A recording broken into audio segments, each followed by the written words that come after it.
Super super super. Jifri Muthukoya Thangal Anil മുഹമ്മദിനെതിരെ ശബ്ദിക്കുന്നു.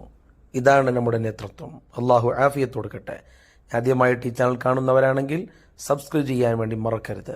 സയ്യിദുൽ വാക്കുകളിലേക്ക്. അതിൻ്റെ വളർച്ചയ്ക്ക് വേണ്ടി നാം പ്രവർത്തിക്കണം. സമസ്തനെ ഒരിക്കലും ഏതെങ്കിലും നിലക്ക് വ്യംഗ്യമായോ സൂചനാപരമായോ ഒക്കെ ആക്ഷേപിക്കുകയും അധിക്ഷേപിക്കുകയും ചെയ്യുന്ന ആളുകളുണ്ട് ഇവിടെ. സമസ്തൻ്റെ തീരുമാനങ്ങളൊക്കെ അത് കാറ്റിൽ പറത്തുന്നവരുണ്ട്. സമസ്തനെ ചെറുതാക്കാനും വേണ്ടി പ്രവർത്തിക്കുന്നവരുണ്ട്. അതിനുവേണ്ടി പല പൊള്ളും പറയുന്നവരുണ്ട്, പലരെ കൊണ്ടും പറയിപ്പിക്കണവരുണ്ട്. മനസ്സിലായില്ലേ? ഇങ്ങനെ പറയുന്ന ഒരുത്തനോട് മുമ്പ് ചോദിച്ചു, ഈ എന്തെങ്ങനെയൊക്കെ പറയാൻ കാരണം? ഒന്നല്ല, എന്നെ 2-3 ആളുകളാണ് ഇതിനെ ഏൽപ്പിച്ചിട്ടുണ്ട്.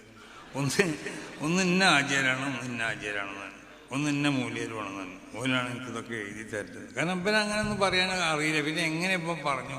ഞാൻ വിചാരിച്ചു ഇവനെന്താ ഇപ്പോൾ ഭയങ്കര സംഭവമായി മാറിയില്ല, എന്ത് എങ്ങനെ ഇതൊക്കെ പറയണമെന്ന് വിചാരിച്ചു. അപ്പോൾ നോക്കുമ്പോൾ അതാണ് ആരാ എഴുതി കൊടുത്തത് പറയണം.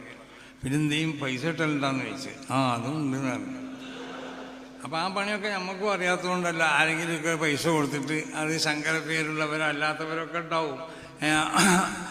അനിൽ മുഹമ്മദൊക്കെ കൂട്ടി എഴുതിയതും അങ്ങനത്തെ അല്ലാത്ത പല പേരുകളൊക്കെ ഉണ്ടാവും.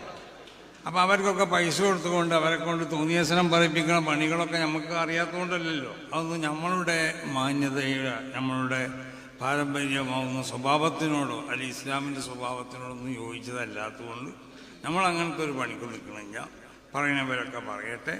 ഷെയ്ഖുന പറഞ്ഞതുപോലെ പറയുന്നവരൊക്കെ പറയട്ടെ. വല്ല നന്മയുണ്ടെങ്കിൽ അത് നമ്മളെ ഹസനാത്തേക്ക് ഇങ്ങോട്ട് വരുന്നതാണ്. അങ്ങനെ ഉണ്ടെങ്കിൽ വെറ്റുണ്ടെങ്കിൽ എന്ന് പറഞ്ഞാൽ നന്നായി. കാരണം അധികം ഉണ്ടാവില്ല എന്നാണ് നമ്മൾ മനസ്സിലാക്കുന്നത്. അതുകൊണ്ടാണ് ഷെയ്ഖുന അങ്ങനെ പറഞ്ഞത്, അതിൻ്റെ വല്ലതുണ്ടെങ്കിൽ.